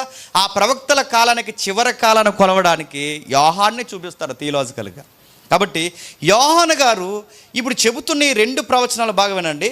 నా వెనక ఒకడు వస్తాడు, నా వెనక ఒకడు వస్తాడు. ఈ మాటలు ఎక్కడవండి? యోహాను గారు ఇలా చెబుతున్న మాటలు ఇందాక మనం చదువుకున్నాంగా యెషయా గ్రంథంలో. ఆ యెషయా గ్రంథంలో కానీ ఆ యోవేలు ప్రవచనాలు కానీ మనం చదువుకున్నాంగా ప్రవచనాలు. నా వెనక ఒకడు వస్తాడని ఈయనకి చెప్పబడిన ఈ వ్యక్తిగతమైన ప్రవచనాలు లేదా ఈయనకి ఇవ్వబడిన ఆ పిలుపు ఏదైతుందో మనకి ఎవిడెన్స్ ఎక్కడ కనబడుతుందంటే ఆ యెషయా గ్రంథంలో కనబడుతుంది. నాకు అర్థమవుతుందా? యోహాను గారి కొరకు ప్రత్యేకమైన ఒక సందర్భం ఉంది, లేదా ఒక అధ్యాయమే ఉంది. యోహాను గారి యొక్క ఆ కాంటెక్స్ట్లో రాసుకొస్తూనే ఈ విమోచకుడి కొరకు రాస్తాడు. ఇప్పుడు చెప్పండి, ఈయన చెబుతున్న ప్రవచనాలు యెషయా చెప్పినట్టు చెప్తున్నాడు. విమోచకుడు కోసం 20వ వచనంలో చెప్పిన వెంటనే 59 వచనంలో చెప్పిన వెంటనే 21వ వచనంలో ఎవరి కోసం చెప్పాడు? యెషయా పరిశుద్ధాత్మ కూడా చెప్పాడు. ఇక్కడ కూడా యోహాను విమోచకుడైన యేసుక్రీస్తు వారి కోసం చెబుతూనే వెంటనే ఎవరి కోసం చెప్తున్నాడు చెప్పండి? పరిశుద్ధాత్మ గురించి చెప్తున్నాడు. ఇప్పుడు విమోచకుడు వచ్చి ఏం చేస్తాడంటే బాగా వినండి. విమోచకుడైన ప్రభు అయిన యేసుక్రీస్తు వారు వచ్చి లోక పాపాలను చెప్పండి మోసుకుపోతాడు. ఏం చేస్తాడు? లోక పాపాలను మోసుకుపోతాడు. అంటే ఇప్పుడు మనలో ఎక్కడుందండి పాపం? మనలో పాపం ఎక్కడుంది? యెరెమీయా గ్రంథం ప్రకారం కానీ బైబిల్ చెప్తున్న కూడా వచనాల ప్రకారం హృదయము ఘోరమైన వ్యాధి కలది. ప్రభు అంటాడు ప్రతి అపవిత్రత, ప్రతి పాపానికి మూలం ఎక్కడుందంటే హృదయంలోంచి వస్తాడు. అంటే దరిద్రం అంతా ఇక్కడ ఉంది. ఆ దరిద్రాన్ని ప్రభు అయిన యేసుక్రీస్తు వారు తీసేశారు. ఇప్పుడు తీసేశాడంటే లోపల ఇంకొకటి ఏదో పెట్టాలిగా. నా మాటలు అర్థమవుతుంది లేదు? ఇప్పుడు ఆ పాపాన్ని తీసాడంటే ఆ ప్లేస్లో ఏదో పెట్టాలి. ఆ ప్లేస్లో ఏం పెడతా ప్రభు అని అడిగితే ఆయన అన్నాడు, నేను అనుగ్రహించి పరిశుద్ధాత్ముడిని మీలో పెడతాను, మీరు ఆయనకు ఆలయమై ఉన్నారు అన్నాడు. మీ హృదయము మీరు ఏమై ఉన్నారు? ఆయనకు ఆలయం. ఇప్పటి వరకు మీ హృదయం దేనికి ఆలయంగా ఉందో తెలుసా? పాపానికి ఆలయంగా ఉంది. ఇప్పుడు ఈ ఆలయంలో ఉన్న ఈ అపవిత్రత తీసిన తర్వాత ఈ ప్లేస్లోకి ఎవరు వస్తారంటే పరిశుద్ధాత్ముడు వస్తాడు. ఈ రిఫరెన్స్ మీకు అర్థమవుతుందిగా. ఒకటి విమోచకుడు వస్తాడు. వచ్చిన తర్వాత ఏం చేస్తాడు? ఇంకా మనకి క్లియర్ రిఫరెన్స్ కావాలి అంటే లూకా సువార్త చదవండి ఒకసారి. లూకా సువార్త 3వ అధ్యాయం. లూకా సువార్త 3వ అధ్యాయం 16వ వచనం ఒకసారి చూడండి. నేను నీళ్లలో మీకు బాప్టిజం ఇచ్చుచున్నాను, అయితే నాకంటే శక్తిమంతుడు ఒకడు వచ్చుచున్నాడు, ఆయన చెప్పుల వారు ఇప్పుటకైనను నేను పాత్రుడిని కాను, ఆయన పరిశుద్ధాత్మలోను అగ్నితోను మీకు బాప్టిజం ఇచ్చును. యోహాను గారు బాగా వినాలి. ఆ రోజుల్లో యోహాను గారు బాప్టిజాలంటేనే గొప్ప. యోహాను గారికి పరిసయ్యులు భయపడ్డారు, యోహాను గారికి శాస్త్రులు భయపడ్డారు, యోహానుకి గవర్నర్ ఏ రోజు కూడా భయపడ్డాడు లేదా? అసలు యోహాను పేరు చెబితే అధికారుల దగ్గర నుంచి మత పెద్దల వరకు అందరూ భయపడ్డారు. ఎందుకంటే ఆయన బాప్టిజాల పరిచర్య ఒక రివైవల్ స్టార్ట్ చేసింది. యోహాను బాప్టిజాలే గొప్ప అనుకుంటే యోహాను గారు ఏమంటున్నారంటే, అసలు నా బాప్టిజం కన్నా గొప్ప బాప్టిజం ఒకటి ఉంది, అది పరిశుద్ధాత్ముళ్ళు ఇచ్చే బాప్టిజం అన్నాడు. ఏ బాప్టిజం అట? ఈ బాప్టిజం ఎవరిస్తారట? ఈ బాప్టిజం ఎవరిస్తారట? అంబేద్కర్ భవన్లో ఎవరంట చెప్పండి? ఈ బాప్టిజం ఎవరిస్తారట? అక్కడ ఉంది చెప్పండి. ఈ పరిశుద్ధాత్మ బాప్టిజం ఎవరిస్తారట? ఏ వ్యక్తులు కాదండి, స్వయంగా చెప్పండి, ప్రభు అయిన యేసుక్రీస్తు వారి మన ఎవరిస్తారు? పరిశుద్ధాత్మను ఎవరిస్తారంటే స్వయంగా ఆయన ఇస్తాడు. ఆయనే ఎందుకు ఇస్తాడంటే పాపాలు ఆయనే తీసేసాడు కనుక, ఆ పాపాలు తీసేసిన వాడే తీసేసుకుని ఆయన దగ్గర నుంచి ఒకటి మనకి ఇచ్చేస్తాడట. నా మాటలు అర్థమవుతున్నా లేదు? ఆయన ఒకటి మన దగ్గర నుంచి తీసేసుకుంటాడు, ఆయన దగ్గర నుండి ఒకటి మనకి ఇస్తాడు. ఏం తీసేసుకుంటావు? మా పాపాలు తీసేసుకుంటావు. మాకేమి ఇస్తావంటే పరిశుద్ధాత్ముడిని ఇస్తావు. ఎందుకు ఇస్తావంటే, ఇన్ని రోజులు ఈ పాపం నిన్ను నడిపించింది, ఇకపై నిన్ను నడిపించేది పాపం కాదు, పరిశుద్ధాత్ముడు నిన్ను నడిపిస్తాడు. ఎంత క్లియర్గా ఉందండి పరిశుద్ధాత్ముడు గురించి. అంటే పరిశుద్ధాత్ముడు వచ్చిన వారు ఏమవుతారని బైబిల్ చెప్తుందంటే, నూతన స్వభావాన్ని, నూతన వ్యక్తిత్వాన్ని ధరించుకొని నూతన సృష్టిగా మారిపోతారు. అంటే వాళ్ళకు క్రొత్త వ్యక్తులు. అరే ఈ వ్యభిచారి ఎలా మారిపోయిందంటే, ఆ తల్లి పరిశుద్ధాత్ముల్లో చెప్పండి బాప్టిజం పొందింది. అరే ఎంత తాగుబోతు, అరే తాగుబోతులు తాగుడు మానేయాలంటే బయట ఏదో చెప్పారు, నాలుక మీద అది పెట్టుకోవాలి, ఏదో చెప్తారులేండి, జండుమూలం ఉంటుందట, అది పెట్టుకుంటే ఇంక తాగాలనిపించదు, అది ఇది అన్నారు. జండుమో పెట్టుకున్నాడు, ఊసేసిపోయి తాగేసేసి మళ్ళీ పెట్టుకున్నాడు. ఏముండవు. ఆ ఆకు వాసన చూపించకపోయాడు కంటే అని చూసాడట. ఎక్కడుందరా అని అడిగాడట. అదే ఏంటంటే 90 అన్నాడట.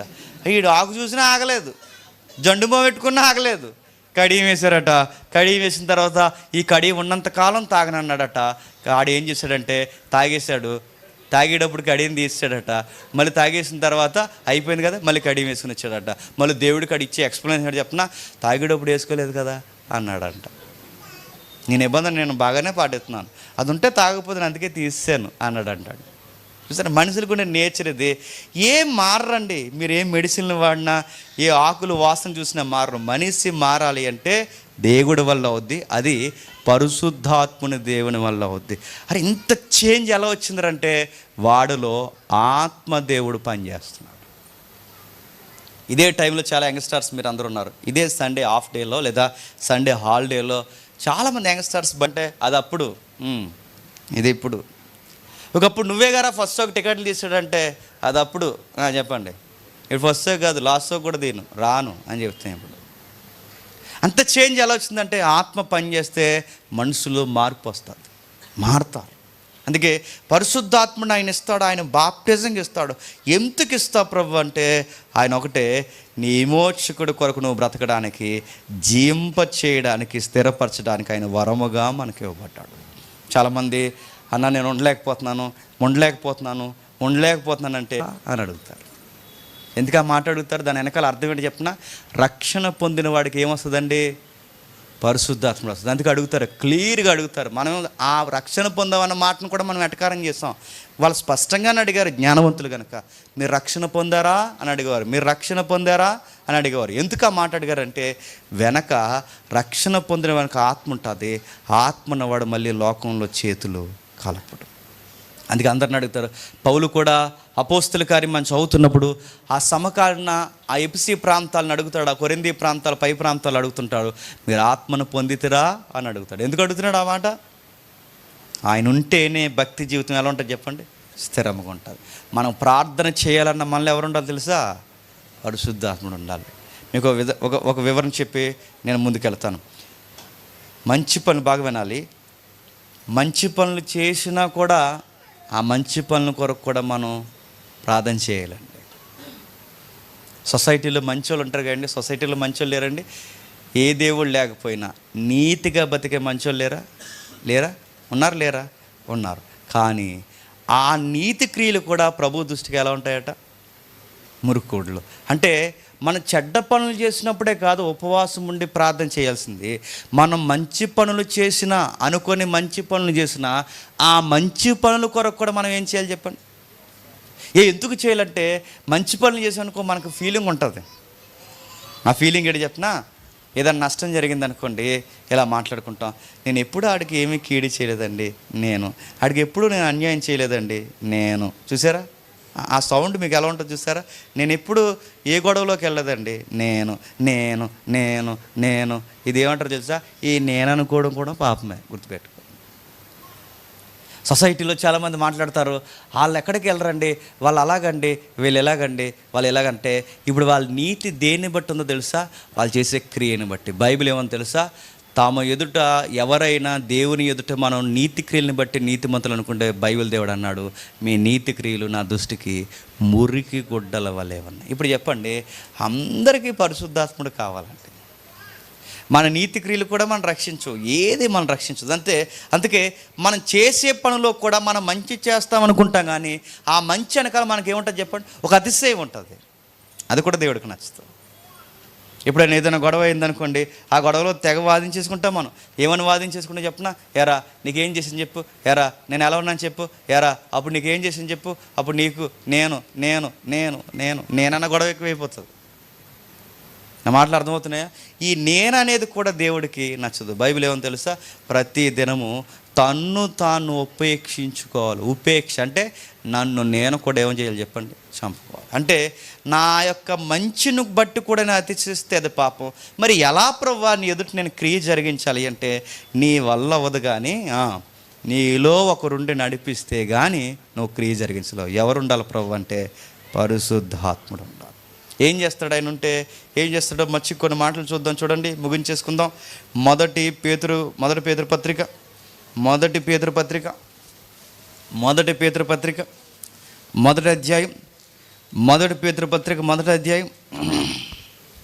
10వ నుండి.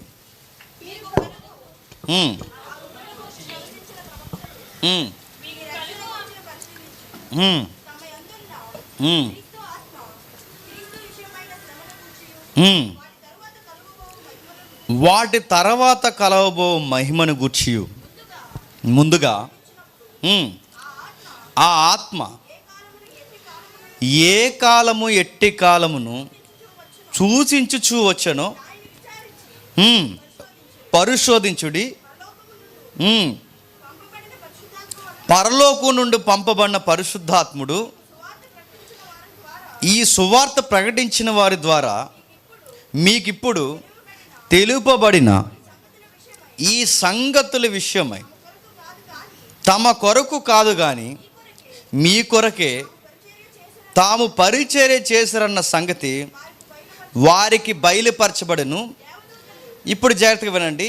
ఈ ఆత్మ ఏ కాలమును ఎట్టి కాలమును సూచించుచూ వచ్చెనో, ఏ కాలమును 10వ మీకు కలగబో ఈ కృపను గూర్చి ప్రవక్తలు ప్రవచించిన ప్రవచనాలు. ప్రవక్తలు ఈ కృపగూర్చి, ఏ కృపగూర్చి? విమోచకుడు, 2 పరిశుద్ధాత్ముడు. ఇవి ప్రవక్తలు ప్రవచించారు. ఎక్కడ ప్రవచించారు? ఇందాక మనం చూసాంగా. ఉదాహరణకి యెషయా గారు ప్రవచించారు. నెక్స్ట్ యోవేలు గారు ప్రవచించారు. ఏమని ప్రవచించారు? మీకు ఒక కృప ఇవ్వబడుతుంది, మీకున్న ఆ పాపపు యూబు నుండి మిమ్మల్ని మీరు లాక్కోలేరు, మిమ్మల్ని ఆ ఊబి నుంచి లాగాలి అంటే మిమ్మల్ని లాగి బయట నిలబెట్టేవాడు ఒకరు కావాలి, ఆ పాప ఊబి నుంచి లాగే మీకు ఒక విమోచకుడు కావాలి. ఇది ఉచిత కృప. ఎందుకంటే మిమ్మల్ని మీరు ఎలా రక్షించుకోవాలో తెలియదు. మీ చేతగానితనాన్ని కూడా అర్థం చేసుకునేది ఎవరైనా ఉన్నారంటే మన పుట్టించిన దేవుడని ప్రవక్తలు చెప్పారు. మనకి చెప్పారు లేదా? ఆ ప్రవక్తలు అంటే ఇప్పుడు విమోచకుడు ఉచిత కృపగా ఇవ్వబడుతున్నాడు. ఆ కృపలో ఇవ్వబడింది ఏంటంటే పరిశుద్ధాత్ముడు కూడా ఇవ్వబడుతున్నాడు. అయితే వీటికి కాలబట్టే ఈ రక్షణ గురించి పరిశీలించుచు తమ యందున్న క్రీస్తు ఆత్మ క్రీస్తు విషయమై శ్రమలను గూర్చి వాడు తర్వాత కలగబోవు మహిమలను గూర్చి ముందుగా సాక్ష్యం ఇచ్చేవాడు. 2 భాగాలు చెప్తున్నాడు చూడండి. క్రీస్తు ఆత్మ క్రీస్తు విషయమై శ్రమలను గూర్చియు వాటి తర్వాత కలగబోవు మహిమను గూర్చియు ముందుగా సాక్ష్యం ఇచ్చినప్పుడు ఆ ఆత్మ ఏ కాలమందు ఎట్టి కాలమందు ఇవి సూచించుచూ వచ్చునో వాటిని పరిశోధించిరి. ప్రవక్తలు పరిశోధించారంట. ఏమని? విమోచకుడు ఎప్పుడు వస్తాడు, టైం క్యాలిక్యులేషన్ వేసేవారట వాళ్ళు. ఎప్పటికప్పుడు లెక్కలేసేవాడు. ఆ విమోచకుడు ఎప్పుడు వస్తాడు, కన్య మరి గర్భాన్ని వస్తాడు, ఎప్పుడు వస్తాడు, వాళ్ళు లెక్కలేసుకున్నారు ఎప్పుడు వస్తాడని పక్కా కనిపెట్టడం స్టార్ట్ చేశారు ప్రవక్తలందరూ. ఆ మాటలు అర్థమవుతున్నాయి లేదో? ఆ వచ్చిన క్రీస్తు చాలా శ్రమలు పడతాడట. ఆ శ్రమలు ఎప్పుడు పడతాడో కూడా వాళ్ళకు లెక్క ఉందంట. 2, ఆ శ్రమల తర్వాత సంఘమైనా ప్రభు అయినా మనకు మాదిరి ఇవ్వడానికి ఆయన శ్రమ పడిన తర్వాత నెక్స్ట్ జరగబోయే మహిమా కార్యక్రమాలు ఉన్నాయట. ఆ మహిమా కార్యక్రమాలు కూడా ఎప్పుడు జరుగుతాయో ప్రవక్తలు ముందుగానే అంచనేశారట. ఆ మాటలు అర్థమవుతున్నాయి అంటే, మొదటగా మనకు అర్థమయ్యేలాగా ఒక భాగాన్ని మనం విడదీద్దాం. ఈ క్రీస్తు అనే విమోచకుడు వస్తాడు. వచ్చిన తర్వాత ఆయన శ్రమ పడతాడు. ఈయన శ్రమపడి వెళ్ళిపోయిన తర్వాత కొన్ని మహిమా కార్యక్రమాలు జరుగుతాయి. అర్థమవుతుందా? లైన్ అర్థమవుతుందా? ఈ క్రీస్తు అనే ఆయన వస్తాడు, ఆయన శ్రమ పెట్టబడతాడు. ఆయన శ్రమ పెట్టబడిన తర్వాత వెళ్ళిపోయిన తర్వాత కొన్ని మహిమా కార్యక్రమాలు జరుగుతాయి. మొట్టమొదటి శ్రమ ఈయనకి ఎక్కడ ప్రారంభమైందండి? ప్రభు అయిన యేసుక్రీస్తు వారికి. ఆయన పుట్టుకలు అది వేరే విషయం, వదిలిపెట్టండి. ఎక్కడ ప్రారంభమైందంటే ఆయన బాప్టిజం తీసుకున్నప్పుడు. ఎక్కడ? ఆయన బాప్టిజం తీసుకున్నప్పుడు. ఏం జరుగుతుంది అక్కడ? ఏం జరుగుతుందో చూడండి ఒకసారి. ఏం జరుగుతుందో త్వరగా ముగించేద్దాం. లూకా సువార్త 4వ అధ్యాయం. లూకా సువార్త 4వ అధ్యాయం మొదటి 2 వచనాలు.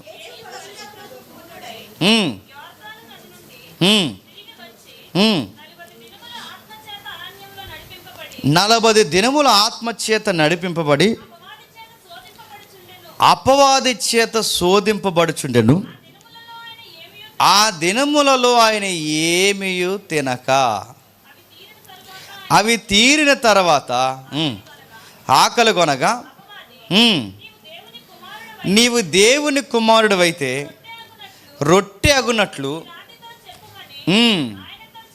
బాగా వినాలి, నేను ముగించేస్తాను. చాలా జాగ్రత్తగా వినండి. రాయబడిన సంగతిని మీరు చూడండి. పరిశుద్ధాత్ముడి చేత ఎవరు వెళ్ళిపోయారట? పరిశుద్ధాత్ముడి చేత ప్రభు అయిన యేసుక్రీస్తు వారు శ్రమ పెట్టబడడానికి, పరిశోధింపబడడానికి ఆత్మ వలన కొనుక్కోబడ్డాడట.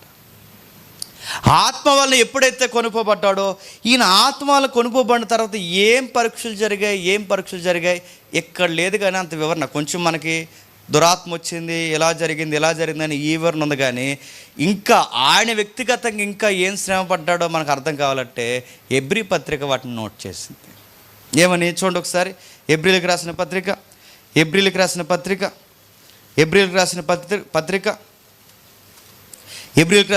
2వ అధ్యాయం 10వ వచనం. ఎబ్రీలకు రాసిన పత్రిక 2వ అధ్యాయం 10వ వచనం. ఎవని నిమిత్తము సమస్తము ఉన్నవో, ఎవని వలన సమస్తము కలుగుచున్నవో ఆయన అనేకులైన కుమారులను మహిమకు తెచ్చుచుండగా వారి రక్షణకర్తను శ్రమల ద్వారా సంపూర్ణంగా చేయుటకు ఆయనకు తగును. అంటే అది లింక్ డాక్యుమెంట్ అండి. ఎంతమందికి అర్థమవుతుందో నాకు తెలియదు. ఒక మాట అంటున్నాడు చూడండి. మనము మహిమకు రావడానికి, కుమారులైన మనము మహిమకు రావడానికి ఎవరు శ్రమలు పొందాల్సి వచ్చిందట? ఎవరు చెప్పండి? మన రక్షణకర్తయగు యేసుక్రీస్తు. ఏమి శ్రమలు పొందాడు ఆయన? ఏం శ్రమలు పొందాడంటే, ఈ ఎబ్రీ పత్రిక మనతో మాట్లాడుతుంటుంది. ఆయన అచ్చు మనలాంటి శ్రమల గుండా నడిచిపోయాడట. ఇశ్రాయేలీయులు అరణ్యంలో ఉన్నప్పుడు ఆహారానికి ఏడ్చారా? వీరెందుకు అరణ్యంలో దేవుని కోసం నిలబడలేకపోయారంటే వాళ్ళు చెప్పేది ఏంటి చెప్పండి? అన్నం లేక దేవుడి మీద తిరగబడ్డారు లేదా? నీళ్లు లేనందుకు దేవుడి మీద తిరగబడ్డారు. వసతులు లేనందుకు దేవుడి మీద తిరగబడ్డారు. సనిగేశారు. ఏ అరణ్యులు అయితే దేవునికి, ఇశ్రాయేల్ అంటే ఏంటండి? ఇశ్రాయేల్ అంటే అర్థం ఏంటి? దేవుని కుమారుడు. ఇశ్రాయేల్ పేరుకి అర్థం ఏంటి? దేవుని కుమారుడు. ఈ దేవుని కుమారుడైన ఇశ్రాయేలు పాత నిబంధనలో 40 సంవత్సరాలు అరణ్యంలో నిలబడగలిగారా? నిలబడలేకపోయారు. ఈ ఇశ్రాయేల్ అనే కుమారుడు నిలబడలేకపోతే అదే పరీక్షలు ఇప్పుడు దేవుడు కుమారుడు వచ్చి నిలబడ్డాడు. ఎక్కడ? అరణ్యంలోనే. ఏ అరణ్యంలో అయితే వీళ్ళు నిలబడలేక పడిపోయారో, ఇప్పుడు అదే అరణ్యంలో ఇప్పుడు దేవుని కుమారుడు నిలబడ్డాడు. ఈ ఇశ్రాయేలు అనే కుమారులు నిలబడలేకపోయారు. ఇప్పుడు ఈ కుమారుడు అదే పరీక్షల గుండా వెళ్ళిపోయి చెప్పండి నిలబడ్డాడు. గ్రంథకర్తల యొక్క ఉద్దేశం ఏంటంటే, ఇశ్రాయేలు అయిన మీరు మన అనుభవాలు ఎరగనివాడు అనుకోకండి. మన ప్రధాన యాజకుడు మనకి ఎన్ని శ్రమలు ఎన్ని ఇబ్బందులు వచ్చాయో అచ్చు అలాంటి ఇబ్బందుల గుండా మన ప్రధాన యాజకుడు కూడా మన శ్రమల గుండా నడిచిపోయాడు. ఏ అరణ్యంలో అయితే అన్నం కోసం తిరగబడ్డాడో అదే అరణ్యంలో యేసుక్రీస్తు వారు నిలబడేమన్నాడు తెలుసా? నాకు అన్నం లేకపోయినా పర్లేదు, నా తండ్రి మాట ఉంటే నాకు చాలన్న. ఈ మాట ఇశ్రాయేలుగా మీరు అనలేకపోయారు. నీళ్లు లేకపోతే తిరగబడ్డారు మీరు, కానీ యేసుక్రీస్తు వారు దాహం అని ఈ అరణ్య పరీక్షలోను కలవరి పరీక్షలో కూడా దాహం కొరకు నా దేవుని ఆజ్ఞను మేరనన్నాడు. ఎందుకంటే వాళ్ళు చిరకనిచ్చారుగా, ఆ చిరకను తీసుకొని అన్నాడు ఆయన. ఎందుకంటే ఎక్కడైనా మీరు చూడండి, తిండి కోసం ఎక్కడైనా నీతిని తప్పలేదు. ఈ మధ్య దిక్కుమాలిన సిచ్యువేషన్ ఒకటి వచ్చిందండి, సిచ్యువేషనల్ థింకింగ్ అంట. సిచ్యువేషనల్ థింకింగ్ అంటే నువ్వు ఆ సిచ్యువేషన్లో ఆకలేసి తినేస్తే నీ సిచ్యువేషన్ని ప్రభు అర్థం చేసుకుంటాడు అంట. మరి యేసు ప్రభు సిచ్యువేషన్ ఎందుకు తండ్రి అర్థం చేసుకోడు? పోన్లే బిడ్డకి దాహం వేసి తాగేశాడు, అర్థం చేసుకుంటున్నాను అనాలి కదండి. సిచ్యువేషనల్ థింకింగ్ అడుగుతున్నాను. సిచ్యువేషనల్ థింకింగ్ అనే ఒక సిద్ధాంతాన్ని చేసి దాన్ని తెర మీద తెస్తే ప్రతి ఒక్కడికి ఏదో ఒక సిచ్యువేషన్ ఉంటుందో అన్నదో చెప్పండి. నేను ఎందుకు అది సిగరెట్ తాగాల్సి వచ్చిందంటే నాకు బాగా చెప్పండి డిప్రెషన్లోకి వెళ్ళిపోయాను ప్రభా, నాకు రిలాక్సేషన్ కోసం నేను ఏం చేశానంటే చెప్పండి. నీ సిచ్యువేషన్ అర్థం చేసుకుంటున్నాను రా అంటాడా దేవుడు? మూత అంటించేస్తాడా? అర్థం చేసుకుంటాడా? సిచ్యువేషన్ థింకింగ్ కాదు. మన సిచ్యువేషన్ అయినా మన హిల్ పవర్ అయినా ఏదైనా గుర్తుపెట్టుకోండి, ఆయన చిత్తానికి వ్యతిరేకంగా ఉండకూడదు. ఆయన సిచ్యువేషన్లోంచి మనం చూసుకోవాలి తప్ప మా సిచ్యువేషన్ నువ్వు చూడు ప్రభు అనొచ్చా? అందుకే ప్రభు నిలబడ్డాడు. మీరు ఎక్కడైతే ఏ అరణ్యంలో అయితే తిండికి మీరు పడిపోయారో, ఏ అరణ్యంలో అయితే మీరు నీళ్ళకి పడిపోయారో అదే అరణ్యంలో ప్రభు నిలబడన్నాడు. నేను నా తండ్రి చిత్తం కొరకు, ఈ తిండి కొరకు నేను పడిపోయి నా తండ్రి చిత్తం కొరకు నేను నిలబడతా అన్నాడు. ఎలా నిలబడ్డావంటే ఆయన చెప్తున్నాడు, అచ్చు మనలాంటి ఆకారం, ఈ పదం చాలా ఇంపార్టెంట్, మనలాంటి ఆకారం లాంటి శరీరం ధరించుకుని వచ్చే ఆయన నిలబడ్డాడు. ఇక్కడ చాలా వివరణ ఉంది. నెక్స్ట్ జనం పాపం డిబేట్ అంటున్నారు. అది జనం పాపం కాదు, పాప స్వభావం అని మనం అంటున్నాం. అందుకే నేను ఎక్కువ దాని దగ్గర ఎక్స్ప్లెనేషన్ ఇవ్వట్లేదు, ఎందుకంటే మరి అప్పుడు బాణాలు ఉండాలిగా. అందుకే దాచుస్తున్నాను. అప్పుడు మీరు చూద్దరు లైవ్లో. మన పాప శరీర ఆకారము పోలిన శరీరం ధరించుకొని మనలాంటి శ్రమలు గుండా ఆయన వెళ్ళిపోయాడు. మన అనుభవాలు అన్నీ పడ్డాడు. ఇంకా ఏం అనుభవాలు పడ్డాడు? ఇదే ఎబ్రీ పత్రిక ఒకసారి చూడండి, 5వ అధ్యాయం, ఎబ్రీ పత్రిక 5వ అధ్యాయం ముగించేసుకుందాం. 8వ వచనం చూడండి.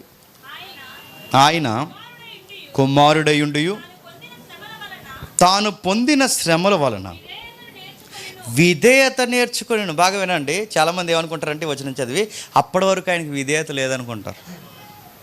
విధేయత నేర్చుకున్నంటే విధేయత లేదని కాదు. సంపూర్ణమైన దేవుడు ఇప్పుడు ఎలా వచ్చాడు? సంపూర్ణమైన మానవుడు వచ్చాడు. మానవ ఆకారంలో ఉన్నప్పుడు ఆ పరిస్థితుల్లో ఎంత విధేయత చూపించాలో మానవ ఆకారంలో ఉన్నప్పుడు శ్రమల గుండానే విధేయత తన తండ్రికి చూపించాడు. అంతేగాని అప్పటికి విధేయత లేదని కాదు. మానవ ఆకారంలో విధేయత ఎలా ఉండాలో ఎక్స్పీరియన్స్ చేశాడు, నేర్చుకున్నాడంటే ఆ ఎక్స్పీరియన్స్లో అంటే తన అనుభవాల్లో నుంచి కూడా తన తండ్రికి విధేయతను చూపించాడు. ఎంత శ్రమ పడ్డాడంటే చెప్తున్నాడు చూడండి. ఆయన కుమారుడై ఉండి దేవుడై ఉండి అని సాక్షాత్తు దేవుని స్వరూపమై ఉండి తాను పొందిన శ్రమల వలన విధేయత నేర్చుకుని మరియు ఆయన సంపూర్ణ సిద్ధి పొందిన వాడై మిల్కీషెదెకు యొక్క క్రమములో చేరిన ప్రధాన యాజకుడని దేవుని చేత పిలువబడి తనకు విధేయులైన వారందరికీ నిత్య రక్షకుడు కారకుడాయను. బాగా వినాలి. నేను ముగించేస్తున్నాను. ఎందుకు ప్రభు అయిన యేసుక్రీస్తు వారు శ్రమలు పడ్డాడంటే దానికి ఒక వ్యూ ఉందట, ఒక సూత్రం ఉందట, దానికి ఒక మార్గం ఉందట. అంటే ఈ నీతిని సంపాదించాలి, ప్రభువు నిలబడాలి అనుకున్న ప్రతి ఒక్కరికి ఆ శ్రమలలో మనం పడిపోతున్నాం అన్నప్పుడు అలా పడకూడదు అనడానికి మనకు మాదిరి ఎవరంట? యేసుక్రీస్తు. అంటే ఆయన ఎందుకు శ్రమలు పడాల్సి వచ్చింది? మనం తినంగా ఉండలేకపోతున్నాం కనుక.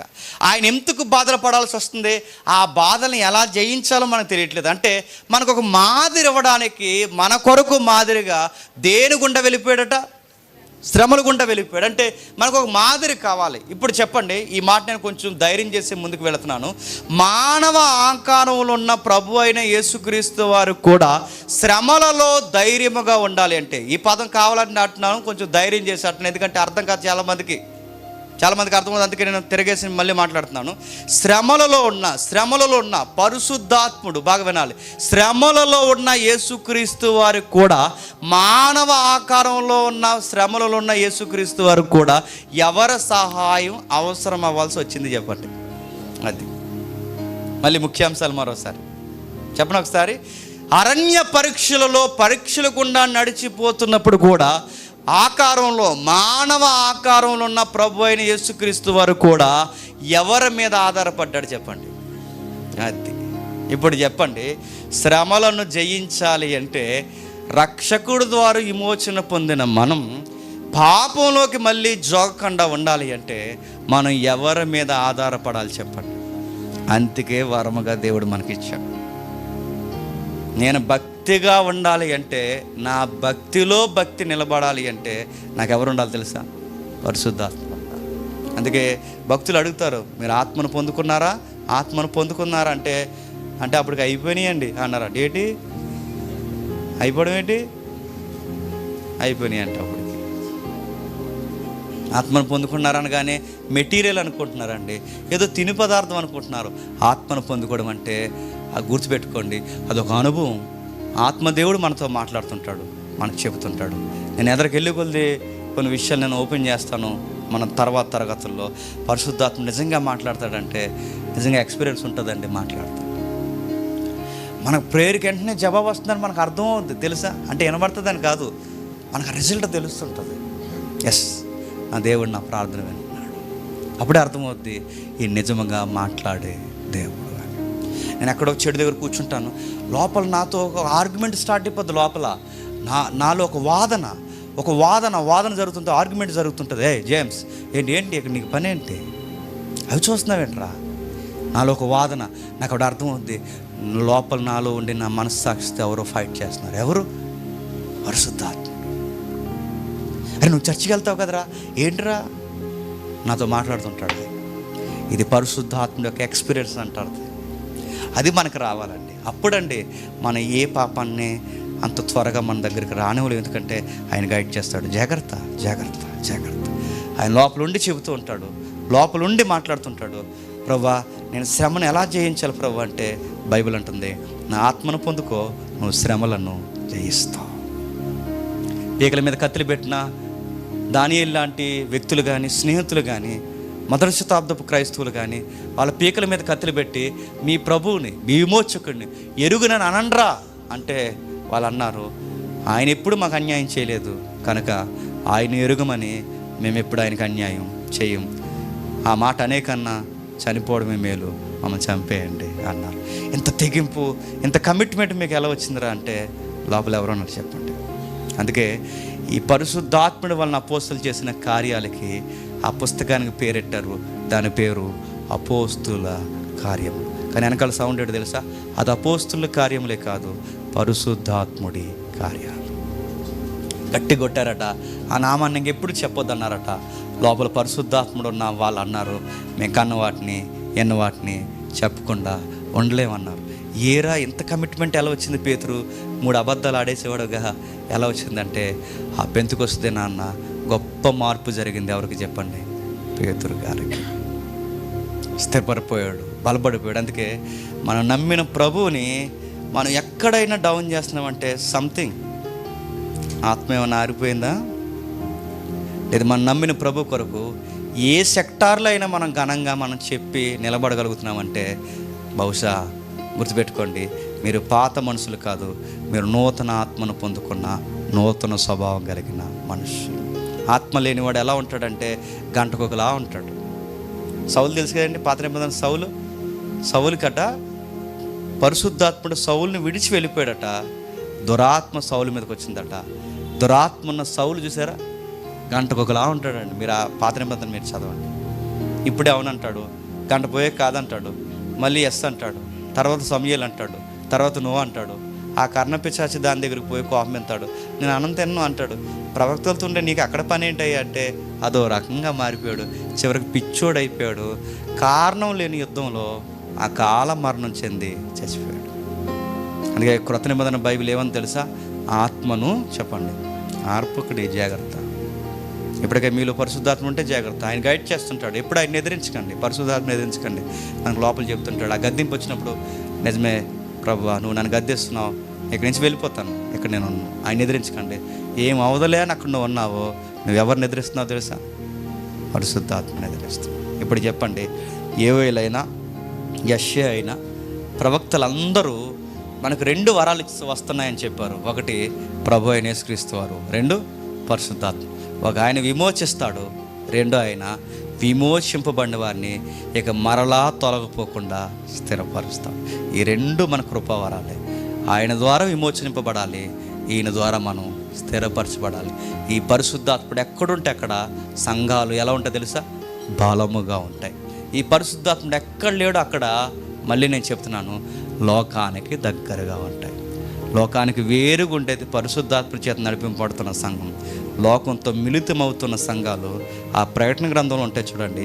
కలిసిపోతున్నావేంటి ఈ మధ్య అని అడిగాడు సంఘాన్ని. ఏంటి మధ్య తేడాకున్నావు, మొదటి ప్రేమ విడిచితివి వదిలేసితివి అన్నాడు. కాబట్టి జాగ్రత్త. ఆత్మ చెబుతున్న సంగతులు చెవిగలవాడు వినుగాక. ఆ మాటలు తృణీకరిస్తే ప్రభు అన్నాడు, ముఖం మీద చెప్పండి ఉమ్మేస్తానన్నాడు. దేవుడు ముఖం మీద ఉమ్మేయడం అంటే మాటలు కాదు, గుర్తుపెట్టుకోండి. ఆ పరిస్థితి మనకు ఎవరికి రాకూడదు. అది రాకూడదంటే ఆత్మ నాలో ఉన్నాడో లేదో చెక్ చేసుకోండి. ఆయన నిజంగా ఉంటే ఎప్పటికైనా నువ్వు ఎక్స్పీరియన్స్ చేస్తావు. నీ ప్రేయర్ లైఫ్ ఏదైతే ఉందో అందులో ఎక్స్పీరియన్స్ చేస్తావు. నువ్వు పాప జీవితంలో జోగుతున్నప్పుడు నువ్వు ఎక్స్పీరియన్స్ నీకు వస్తుంది, నీకు అర్థం అవుద్ది.